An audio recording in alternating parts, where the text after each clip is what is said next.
What if the most addictive substance ever created wasn't opium, cocaine, or crack? What if it was something we face every single day? This is the story of Chen Wei, a Chinese merchant. Once he was respected and wealthy. Then the opium crisis changed his life forever. This story might seem distant, but it connects to most of us today, and the message is relatable and eye-opening. Before we begin, make sure to put FAI in the comments below. I've seen a disturbing trend on YouTube, especially with storytelling videos. Most of them are not made by humans, instead by soulless AI. Chapter 1. Trapped in Smoke. You lie on a narrow wooden bed. The opium den is crowded and dirty. It sits in the French district where foreigners control Shanghai. Your silk merchant robes are stained with ash and vomit. The harsh smoke burns your throat. You draw deeply from the bamboo pipe. You try to stop the shaking that has troubled you since dawn. Around you, shadows of other drug addicts move restlessly. Each fights their own private battle. A German sailor speaks wildly in confusion. A Chinese banker's wife hides her face behind expensive jade bracelets. A British clerk hasn't returned to his job in 3 days. The sweet, sticky smell of opium mixes with unwashed bodies. Burning incense creates a sickening combination. You've grown to connect this smell with relief. Oil lamps flicker against peeling walls. They cast dancing shadows that mock your fall from grace. Outside, you hear distant calls of street vendors. They sell their goods in the normal world, a world you've slowly abandoned. Now you live in this smoke-filled hell. Your hands shake as you set down the pipe. The silk of your robes clings to your sweating skin like shame. You taste metal in your mouth. It's the flavor of poor eating that has become familiar. When did you last eat a proper meal? When did you last sleep in your father's tea house? The floorboards creak as footsteps approach. You don't need to look up. You know who it is. The den keeper, a withered old Cantonese man with rotting teeth. His eyes are like black coins. His shadow falls across your bed. You feel your stomach clench with something deeper than drug sickness. Chen Wei Ming, he says. His voice sounds like gravel scraping stone. We need to discuss your debt. You force yourself to meet his gaze. The effort feels enormous. In his hands, he holds a record book. Its pages are yellowed with age and stained with tea. The numbers written there represent more than money owed. They represent the destruction of everything your family built over 3 generations. 200 taels of silver, he continues. He savors each word like fine wine. More than your father's tea house earns in 2 months. A tael equals about 1 1/3 ounces of silver. This ancient Chinese measurement is still used for precious metals. 200 taels could feed a family for a year. It could buy a small house. It could secure your sister's dowry for marriage. Instead, it's all gone up in smoke.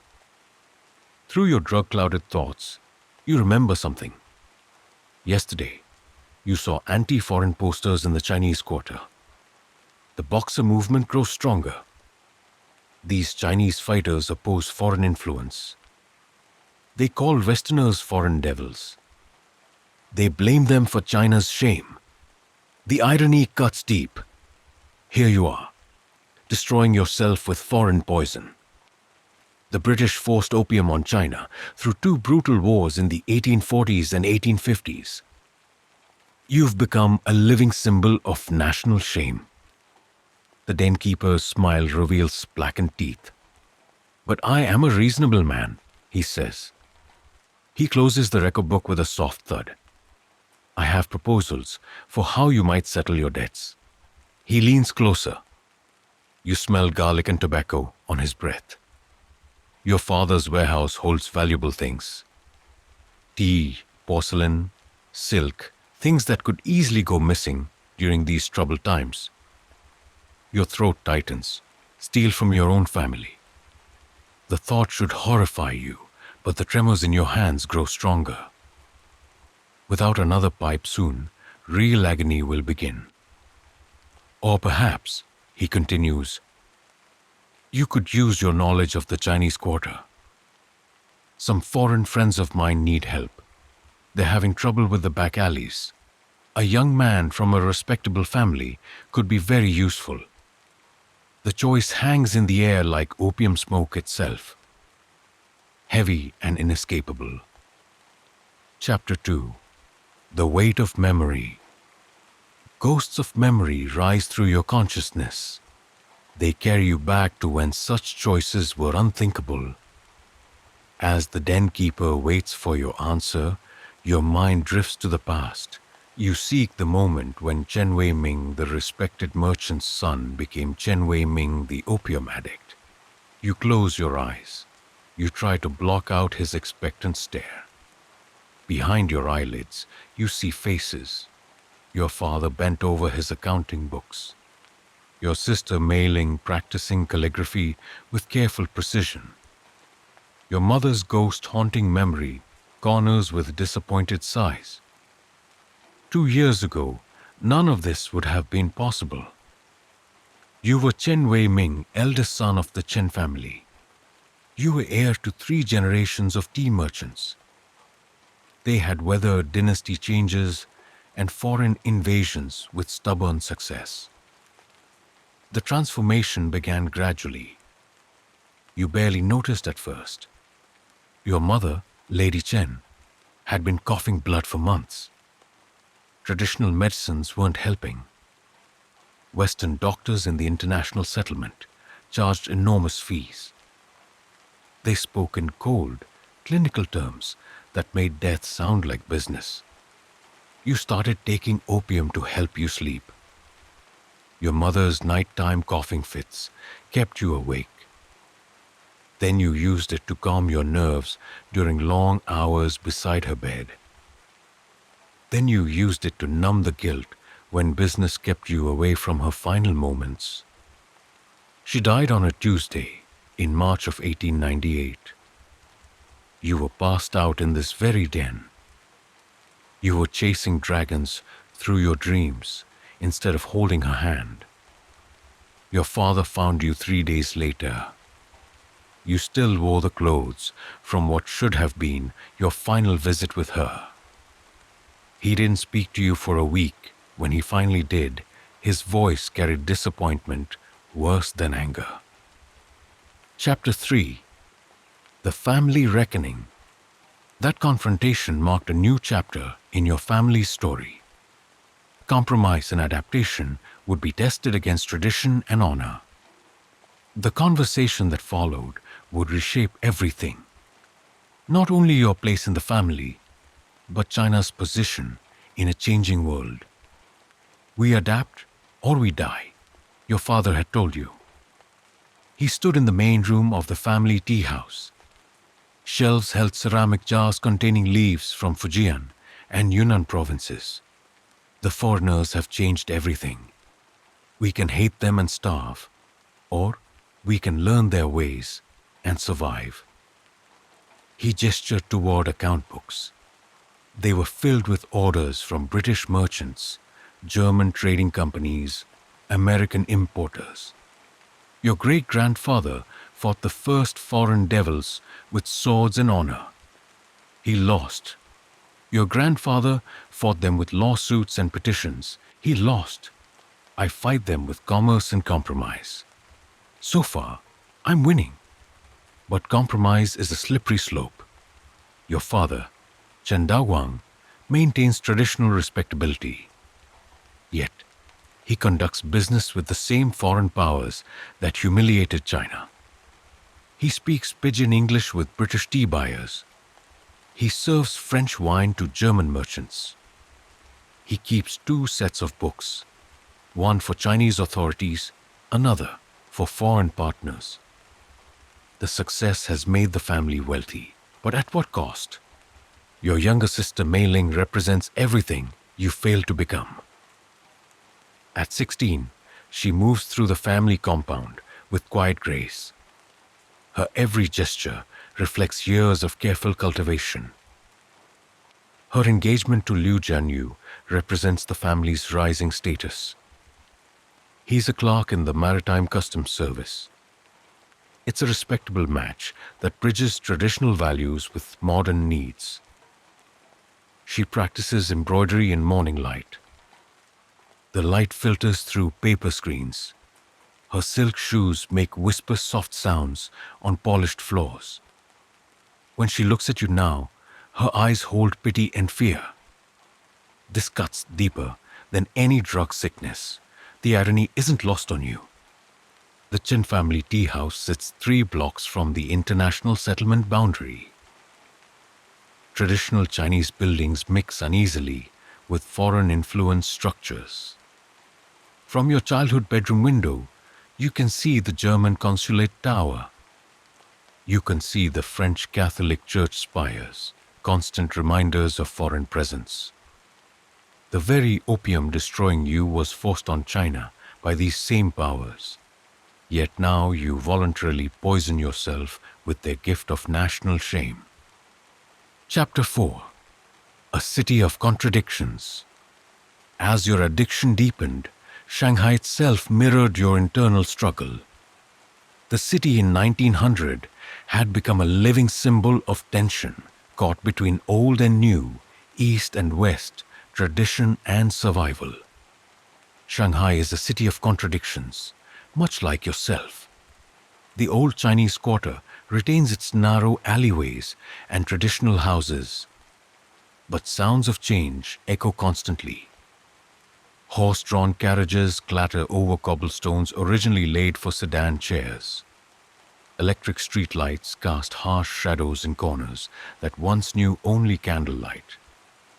Foreign tobacco smell mingles with temple incense. The chatter of a dozen languages creates a symphony unimaginable to your ancestors. Your uncle, Chen Weiguang, represents the opposite extreme from your father. He's embraced the growing Boxer movement with religious fervor. He attends secret meetings where men practice martial arts. They recite chants they believe will make them invulnerable to foreign bullets. Last month, he cornered you in the tea house's storage room. Sacks of Longjing and Dahongpao tea surrounded you. He spoke in urgent whispers about purifying China of foreign influence. "Look what they've done to you," he said, his eyes blazed with righteous anger. "My own nephew, poisoned by their drugs. You're living proof of what foreign devils do to Chinese souls." His scarred hands gripped your shoulders with surprising strength. But it's not too late. The Boxers have methods for purification. Join us, Wei Ming.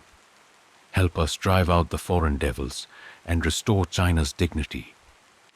You mumbled about family obligations and business responsibilities. But your uncle's words lodged in your mind like splinters. He wasn't wrong about the corruption. You could see it in yourself, in your father's calculating practicality. The entire city had twisted itself to accommodate foreign desires.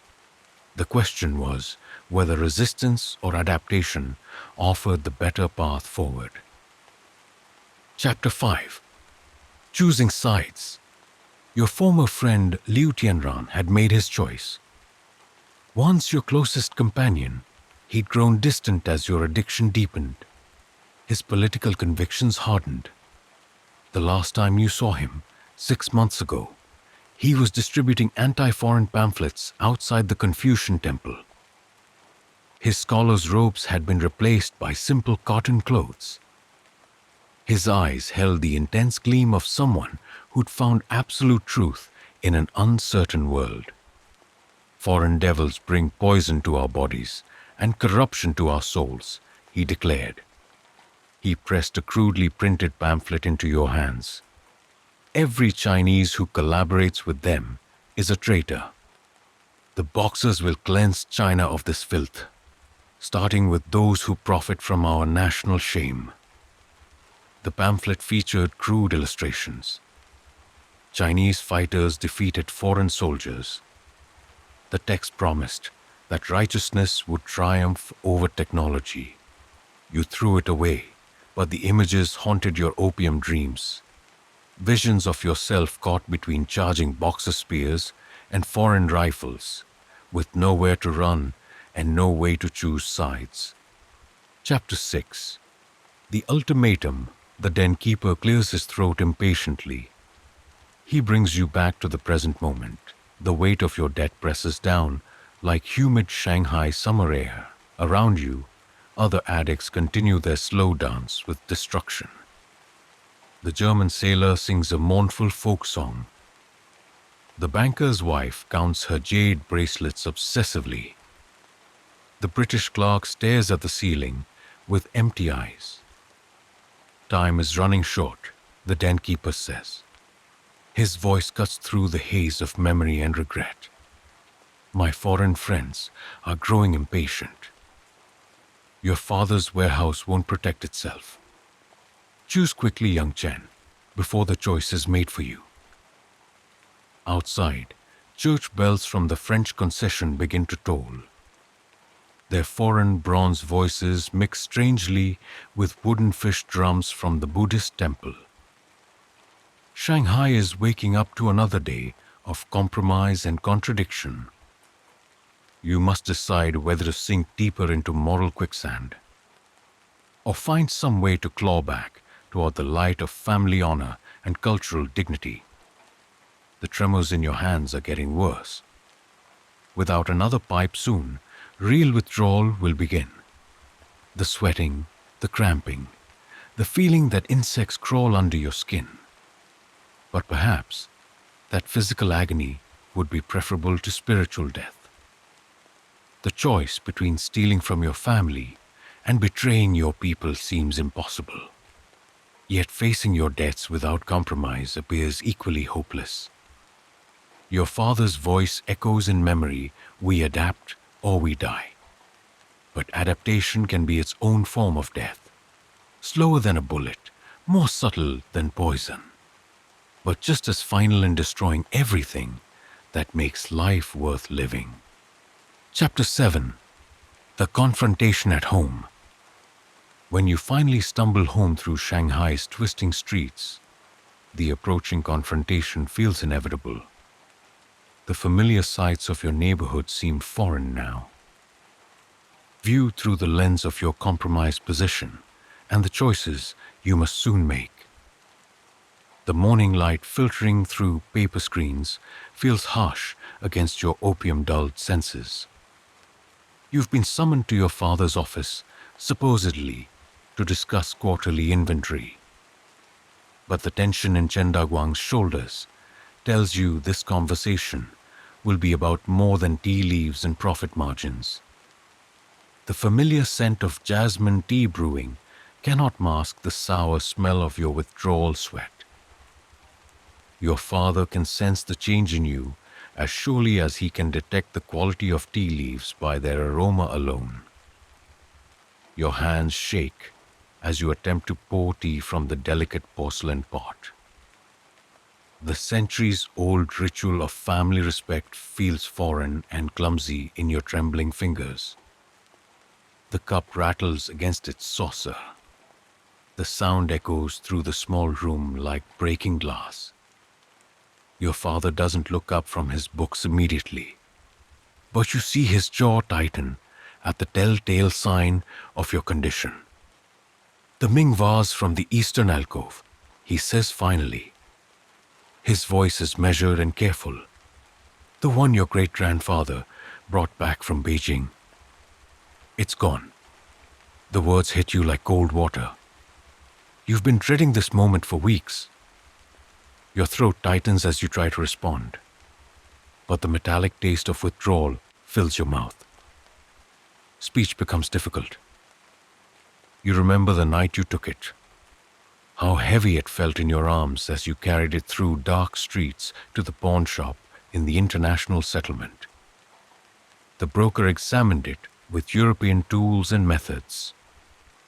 Your family's heritage became mere commodity, and the jade figurines from your mother's collection, your father continues. He still doesn't meet your eyes. The ones she said would be part of Mei Ling's dowry. Those two have vanished. The mention of your sister's name feels like a physical blow. You can picture her practicing calligraphy in afternoon light, her movements precise and graceful, completely unaware that her future has been pawned away pipe by pipe. The dowry items weren't just valuable objects. They were symbols of family continuity, links between past and future that you've severed for temporary relief. Chapter 8. The Evidence of Betrayal. Your father finally looks up. The disappointment in his eyes is worse than any anger could be. He reaches into his desk drawer and produces a crumpled pawn ticket. The foreign writing on it stands stark against the traditional Chinese characters of the tea house's other documents. You recognize your own desperate handwriting in the margins, the calculations of how much opium the money would buy. "This was in your winter coat," he says. He smooths the ticket on the desk between you.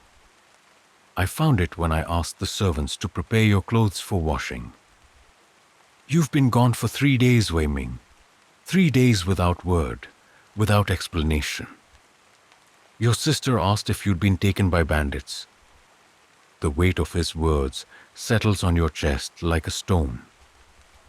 3 days lost to the den. 3 days of your family worrying while you chased away withdrawal symptoms with borrowed time and borrowed money. You try to remember what you told yourself to justify the absence.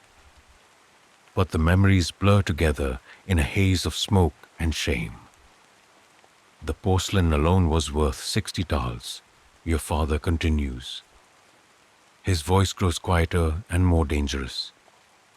"Enough to feed our household for 2 months. Enough to buy good medicine for your sister when she caught fever last winter. Instead, it bought you what? A few days of forgetting a few pipes of foreign poison. You want to explain about the withdrawal, about the way your bones ache and your skin crawls when you try to stop, about the nightmares that come when you sleep without opium's numbing embrace. But the words stick in your throat. They sound like excuses even to yourself. Every addict has reasons. Every betrayal begins with justification.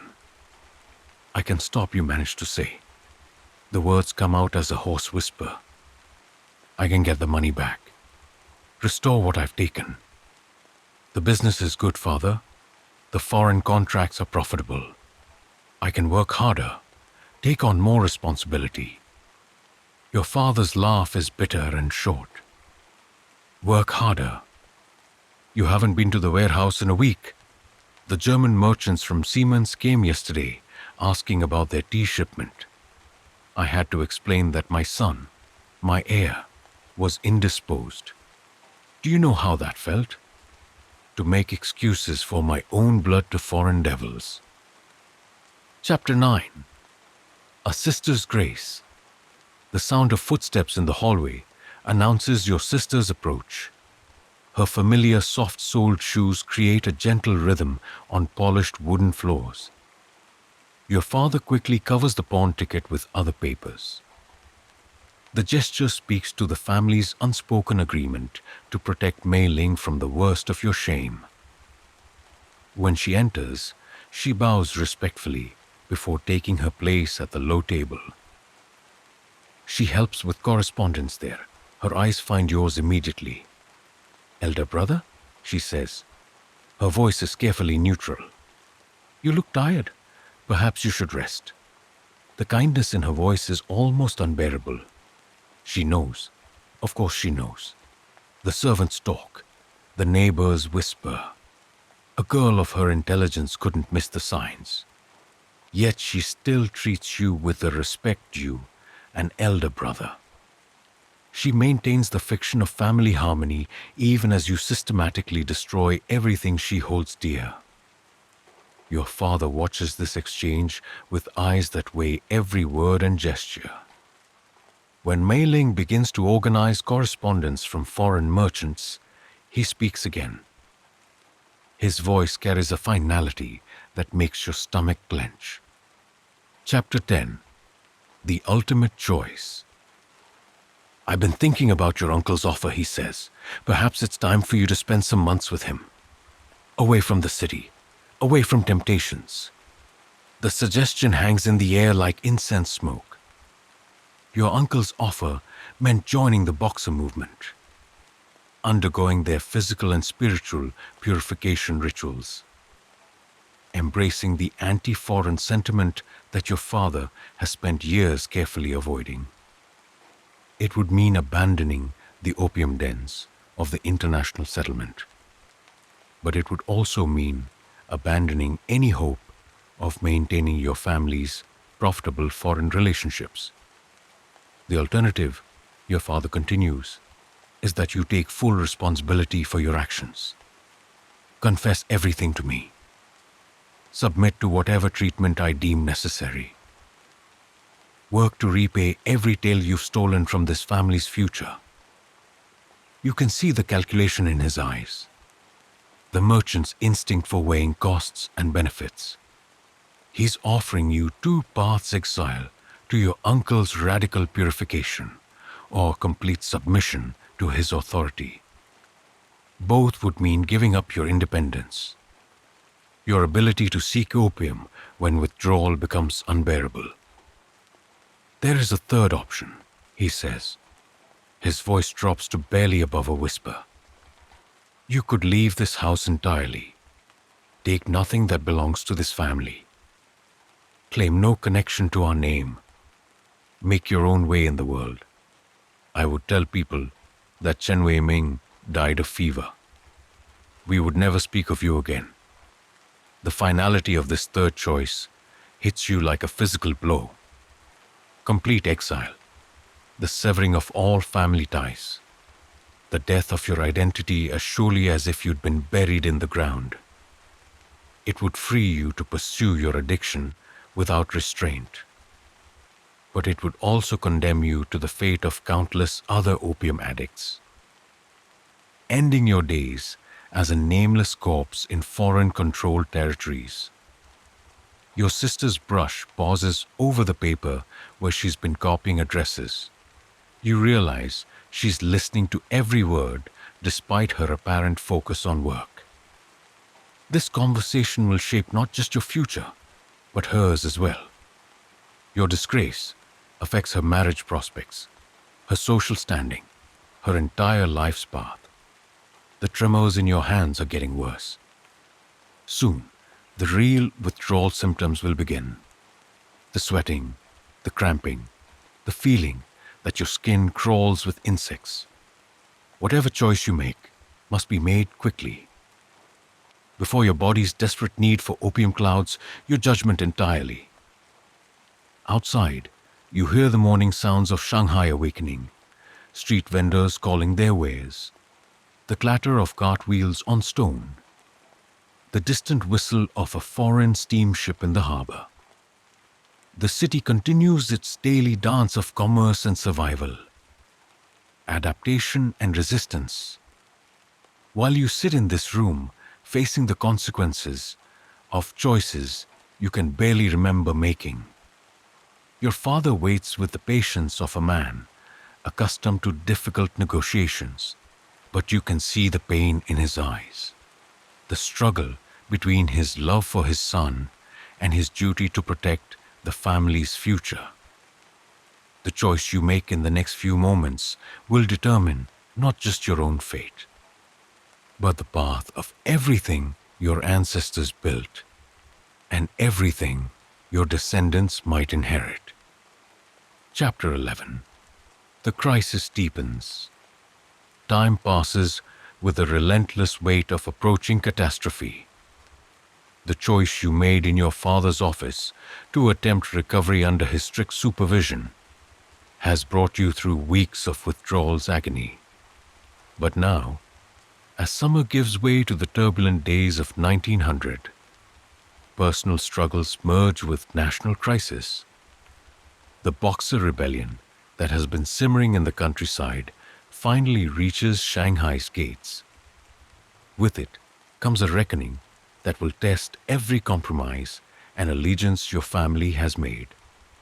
June 20th, 1900. The sound of gunfire has been echoing through Shanghai's streets for 3 days, growing closer with each passing hour. You stand in the main room of your family's tea house, surrounded by familiar ceramic jars that once represented prosperity and tradition. Now they feel like monuments to a world that's rapidly disappearing. The morning light filtering through paper screens carries a harsh smell of smoke and gunpowder. It mixes with the jasmine tea that your father insists on brewing despite the chaos outside. As if maintaining the ritual of hospitality could somehow preserve the illusion of normalcy. Your hands haven't stopped shaking in 48 hours. The opium supply in the international settlement has been cut off since the Boxer fighters began their siege. Your body is punishing you for years of dependence with intensity that makes every breath feel like swallowing glass. Sweat beads on your forehead despite the early morning coolness. The silk of your robes clings to your skin like wet paper. Your father pretends not to notice your condition, but his eyes track your every movement with the careful attention of a man watching a dangerous animal. Chapter 12. The Tea House Transformed.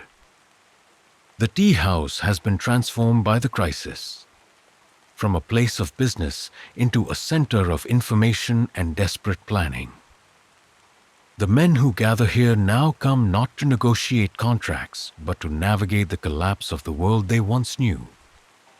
Maps spread across low tables show the positions of Boxer forces and foreign troops, marked with red and black ink that looks disturbingly like dried blood.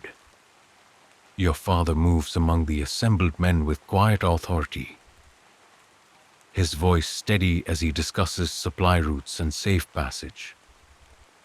But you can see the strain in the way his shoulders remain rigid, the way his fingers drum against his thigh when he thinks no one is watching. Your uncle Chen Weiguang sits in the corner, no longer bothering to hide his Boxer affiliation.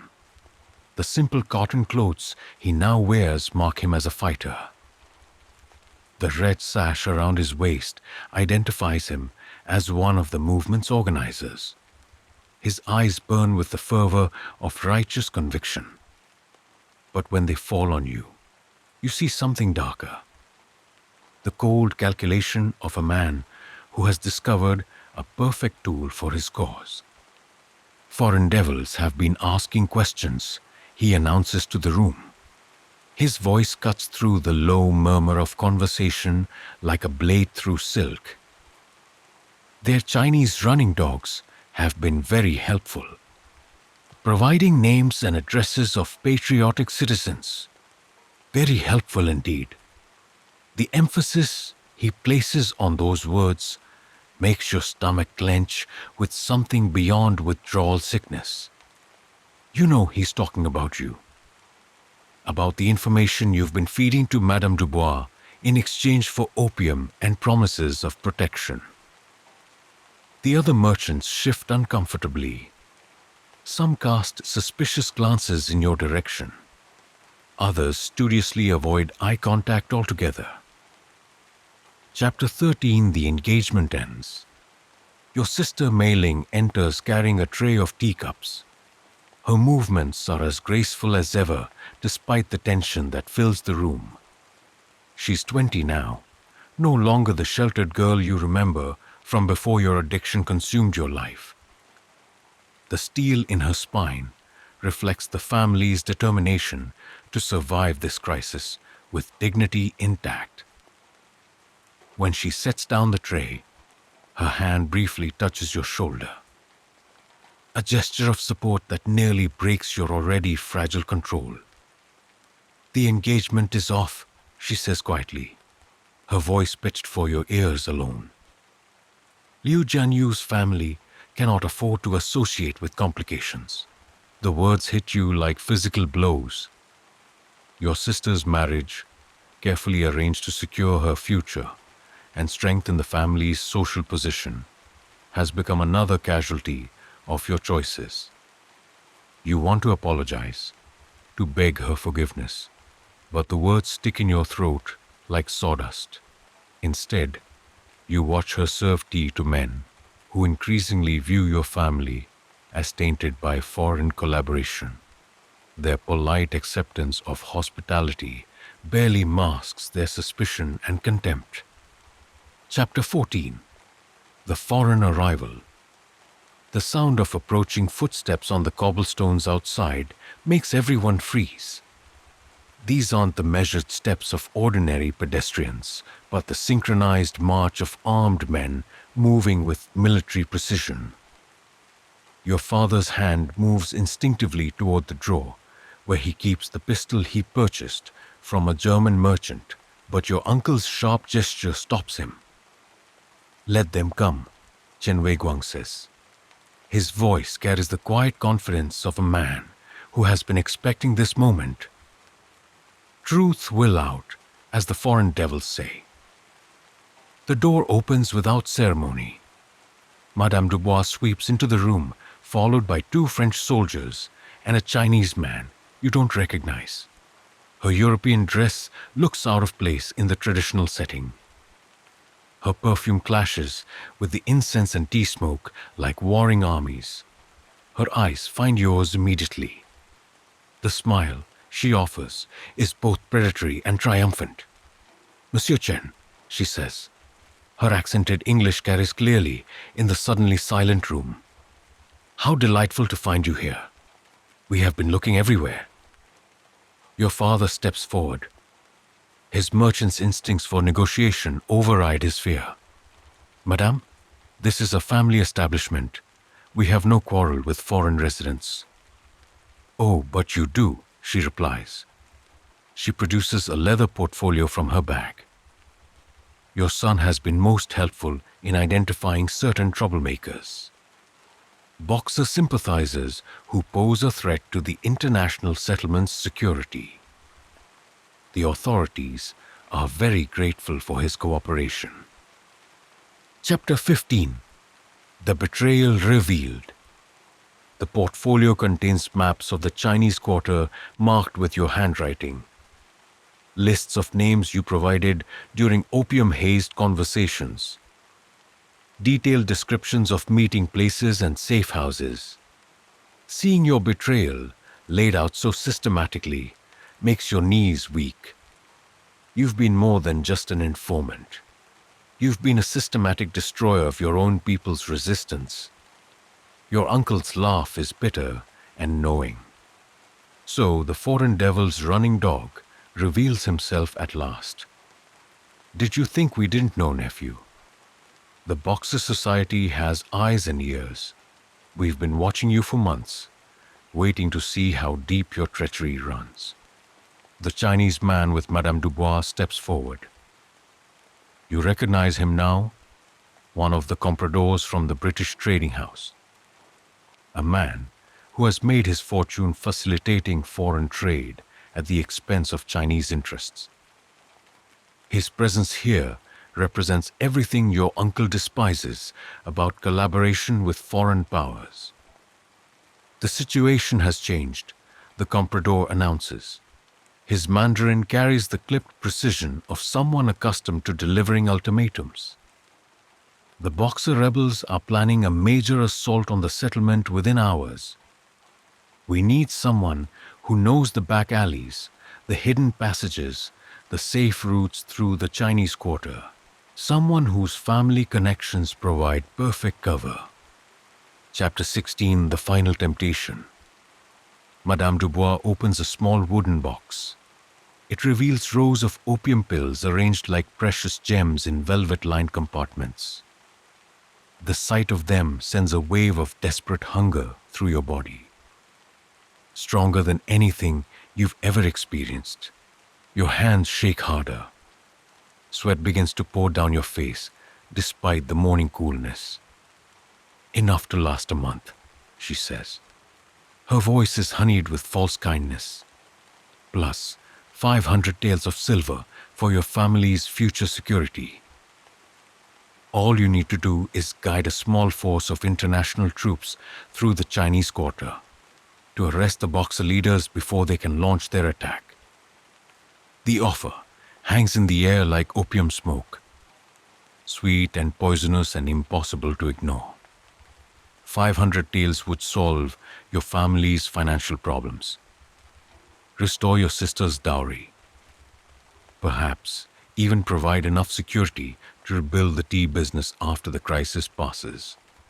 The opium would end your physical agony, allow you to think clearly again, give you the strength to face whatever consequences follow. But your uncle's eyes bore into you with the intensity of heated iron. This is your moment, Wei Ming, where you choose between your ancestors' honor and foreign devil's gold, between the pain of purification and the comfort of corruption. Your father remains silent, but you can see the war playing out behind his eyes.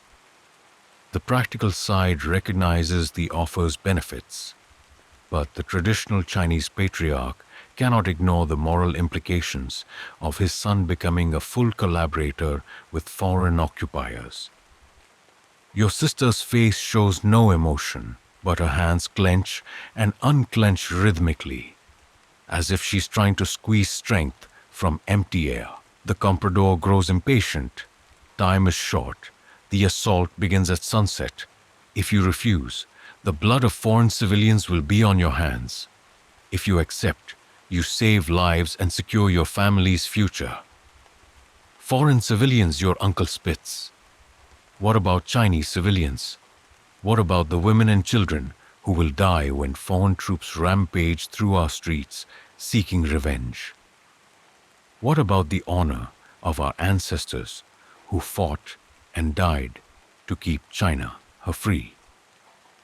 Chapter 17: The Sound of War. The sound of distant drums begins to echo through the city. The war drums of Boxer fighters calling their forces to assembly. The rhythm is hypnotic and terrifying, a heartbeat of approaching violence that makes everyone in the room freeze. Through the paper screens, you can see smoke rising from multiple locations. Black columns against the pale sky that mark the systematic destruction of foreign property throughout the Chinese quarter.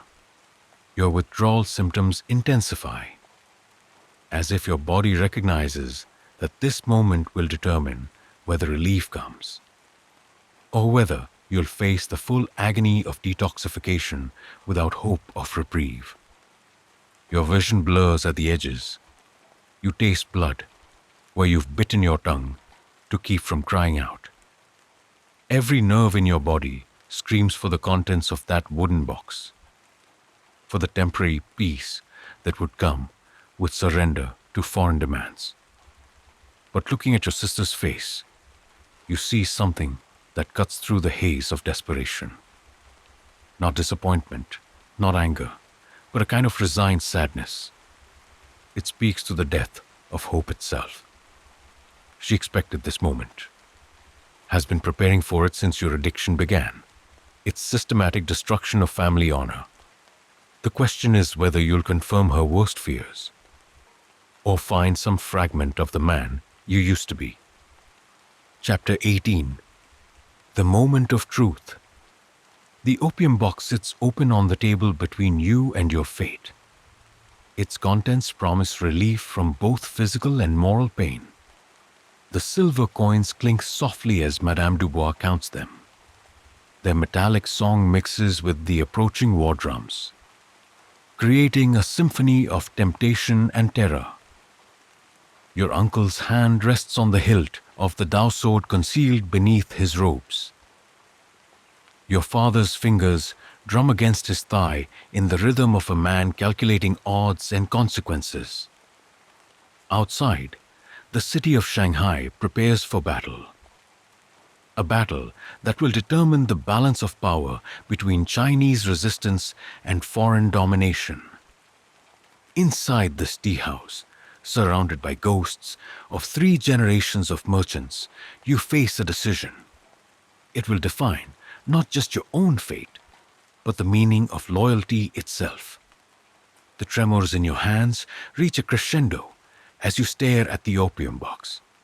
You know that whatever choice you make will echo through your family's history like a stone thrown into still water. The war drums grow louder, the smoke thickens. The moment of final decision arrives with the weight of destiny itself. You close your eyes. In the darkness behind your lids, you see your mother's face. Not the pain-racked features of her deathbed, but the gentle smile she wore when teaching you calligraphy as a child. Her voice echoes across the years. A man's character is written in his actions. Wei Ming, make sure your story is one worth telling. When you open your eyes, your vision is clear for the first time in months. The withdrawal symptoms remain, your hands still shake. But something fundamental has shifted inside you. You look at Madame Dubois, at her open box of salvation and damnation. You feel the weight of 3 generations of Chen family honor settling on your shoulders like a familiar robe. I know the routes, you say. Your voice is steadier than you expected. I know every alley, every shortcut, every hidden passage in the Chinese quarter. Your uncle's hand tightens on his sword hilt. Your father's face goes pale with understanding. Madame Dubois smiles triumphantly, already reaching for the silver coins, but you raise your hand to stop her. I'll guide your troops, you continue, but not where you want them to go. Chapter 19. The choice made. The silence that follows is profound, broken only by distant war drums and your own labored breathing. You see the exact moment when Madame Dubois realizes what you're saying. Her face transforms from triumph to fury to calculation in the space of a heartbeat. "You'll lead them into boxer ambushes," your uncle says. His voice fills with something that might be pride. Turn the foreign devil's own strategy against them. The comprador steps forward. His hand moves toward the pistol at his belt. This is madness. You'll be signing your own death warrant. When the troops don't return, they'll cheat. Chapter 20. The Days of War. The days after your decision blurred together. Drug sickness and war mixed into one painful experience. The boxer fighters came for you before nightfall. Their red sashes and traditional weapons marked them as soldiers in China's desperate fight against foreign control. You guided them through the maze-like streets of the Chinese quarter. Your knowledge of every hidden passage served the resistance for the first time in your life. The sickness that had begun as small tremors grew into a full attack on your body and mind. During meetings with boxer commanders, you struggled to focus. Waves of nausea and ghost pain ran through your system.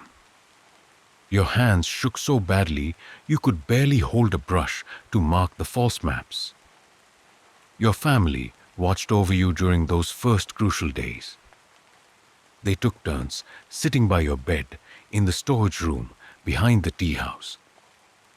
The sounds of war preparation filled the air. Weapons being sharpened, protection spells being chanted, foreign boots marching through nearby streets. Your sister Mei Ling read classical poetry to you when the hallucinations became too intense. Her voice kept you connected to reality when demons painted on the walls seemed ready to leap from the shadows. The deception you planned unfolded with the precision of a master strategist and the desperation of a man with nothing left to lose. Foreign troops, confident in their Chinese guide, marched directly into carefully prepared traps in the narrow alleys. For 4 precious days, your false information gave the Boxer fighters something they had never had: the element of surprise combined with deep knowledge of the urban battlefield. But victories built on lies could not last long against the machinery of modern warfare. Chapter 21: Aftermath and Loss. 3 weeks later, you sat in the ruins of your family's tea house. Smoke rose from the international settlement's burned warehouses through gaps in the broken roof tiles.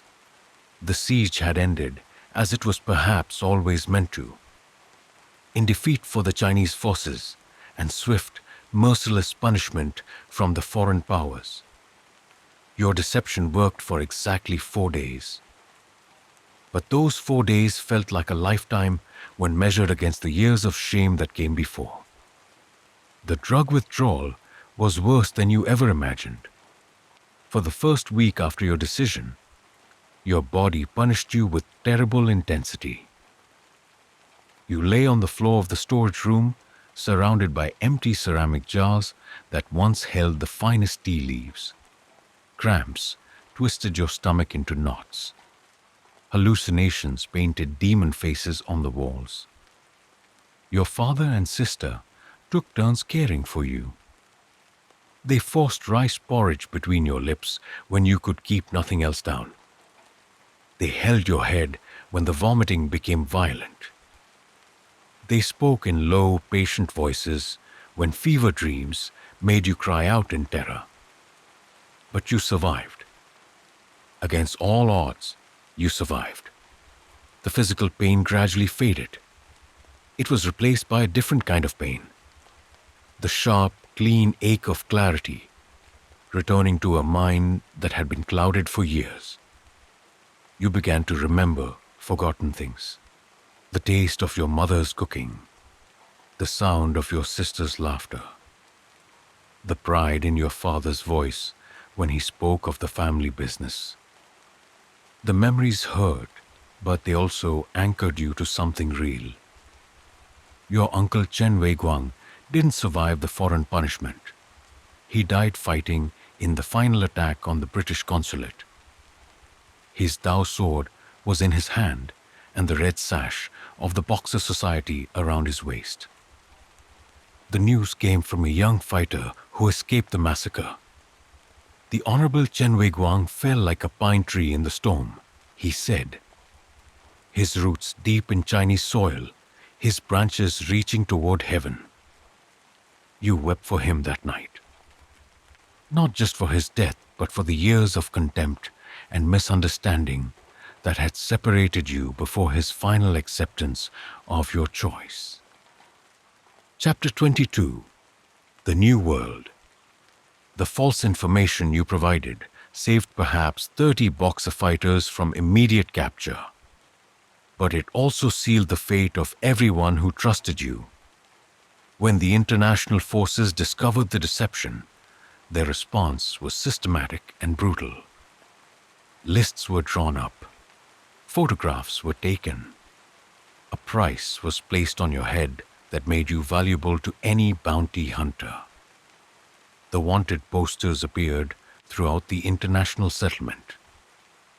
They offered a reward that would have made anyone wealthy for life. Your family's business didn't survive the scandal. Foreign merchants withdrew their contracts overnight. They were unwilling to risk association with a family tainted by rebellion and betrayal. Chinese merchants were equally suspicious. They viewed your father's previous work with foreigners as evidence of corrupted loyalty.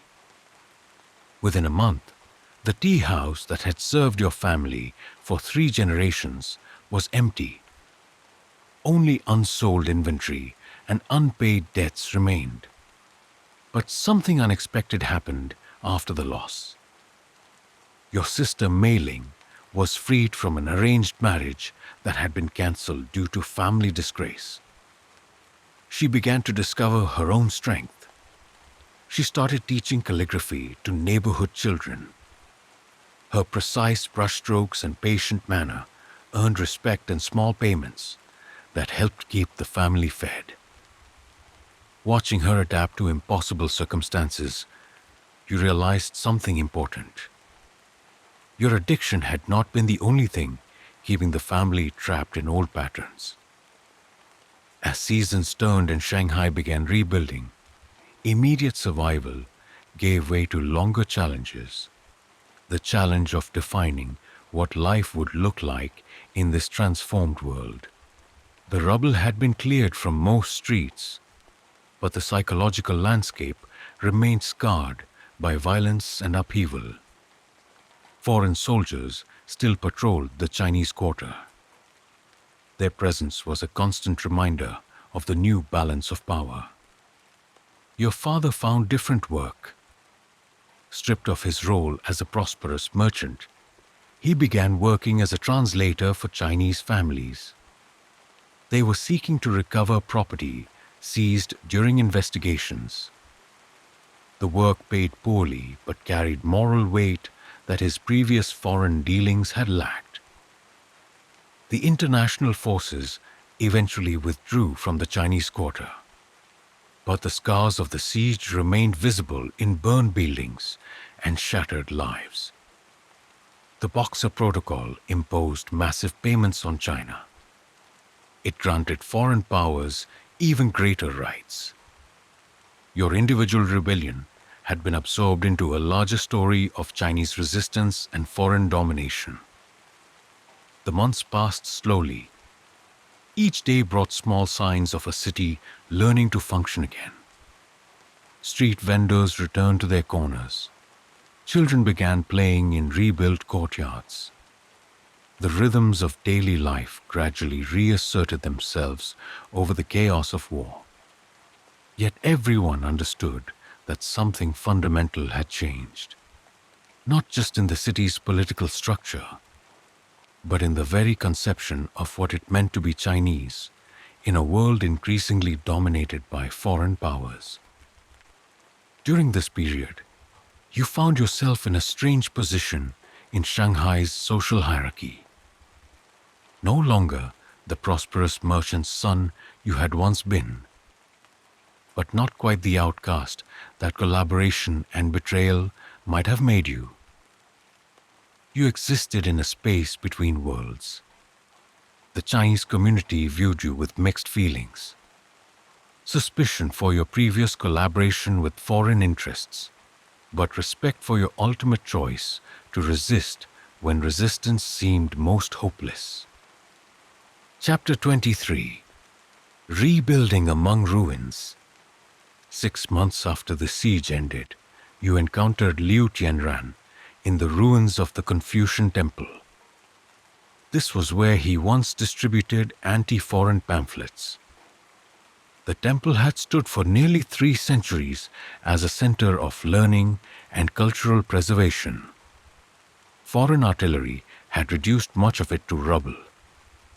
But the foundation stones remained, and slowly, the community was beginning to rebuild.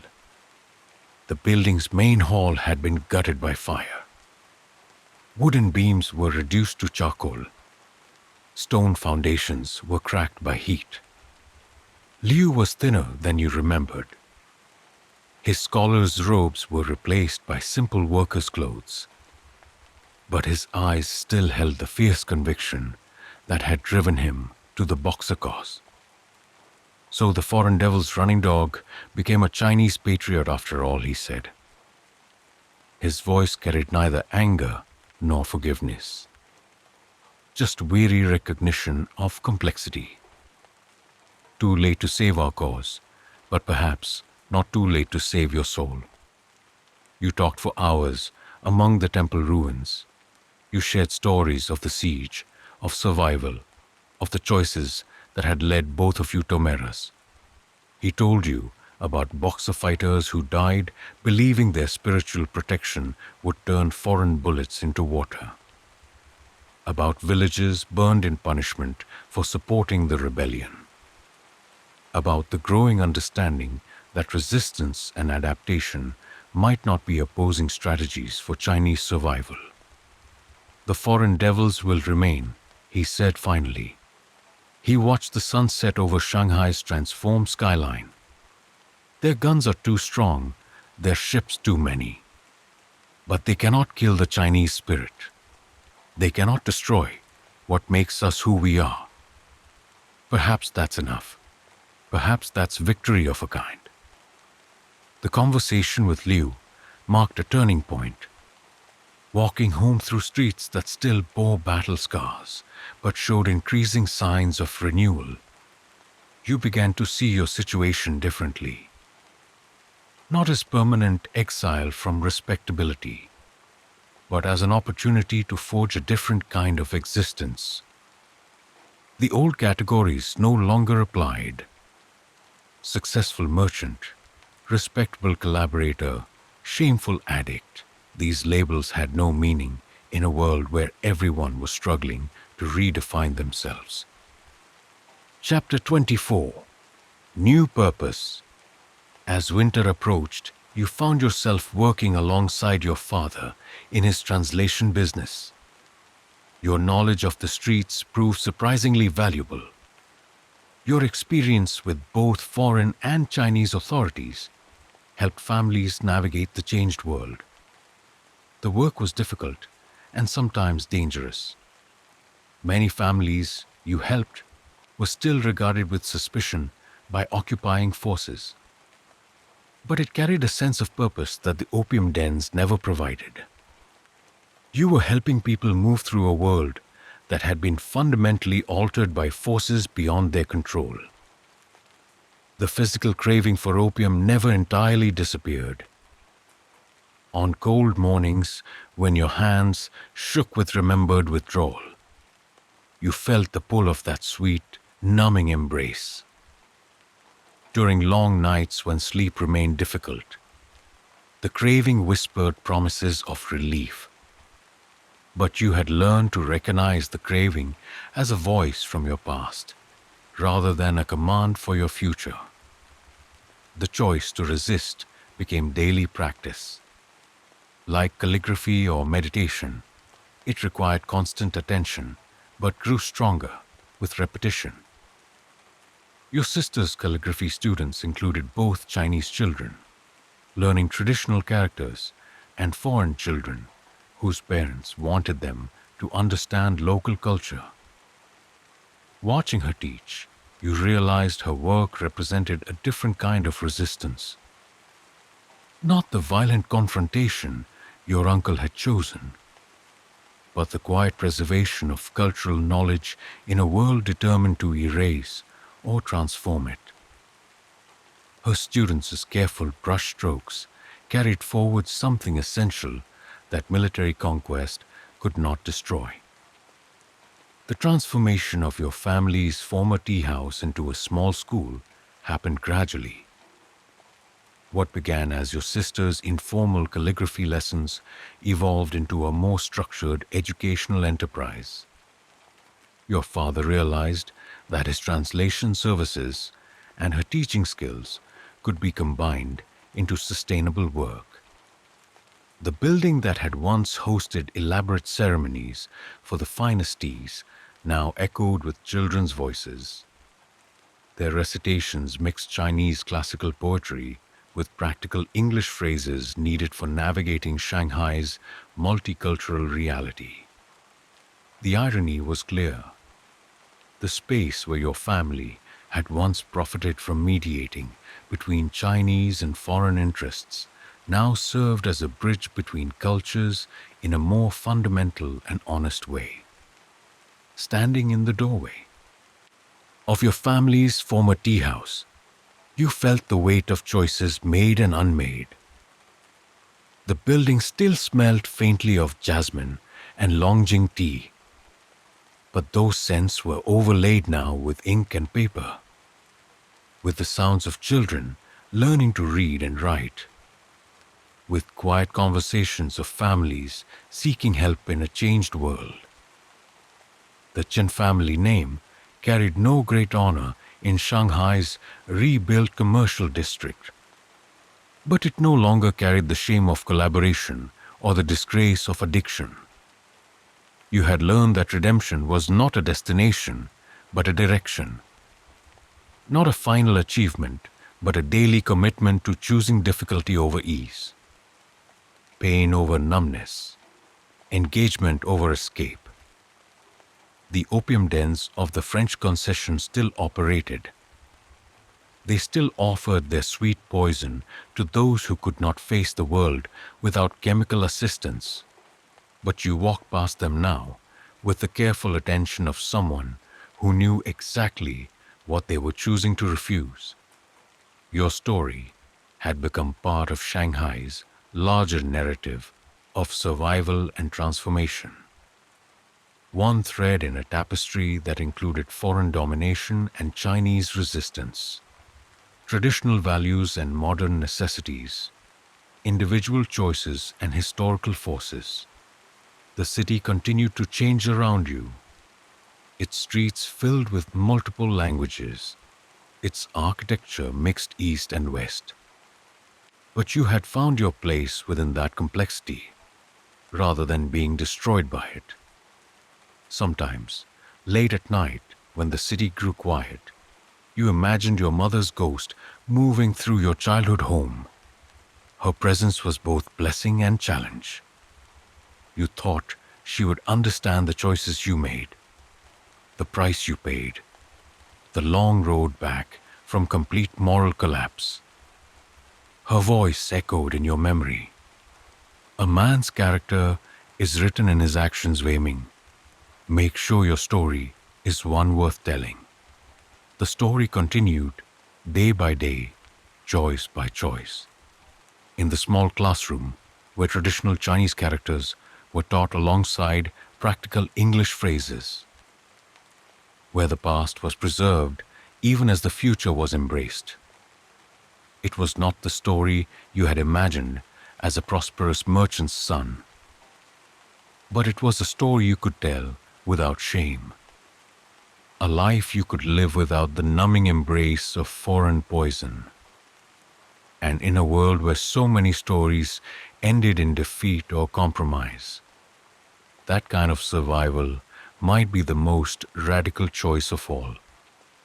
We are on our way to 1,000 subscribers. If we can reach this goal by the end of this month, I'll be hosting an Audible giveaway. Creating these stories takes a lot of time and effort. By liking, subscribing, or commenting, you're helping me keep sharing them for free.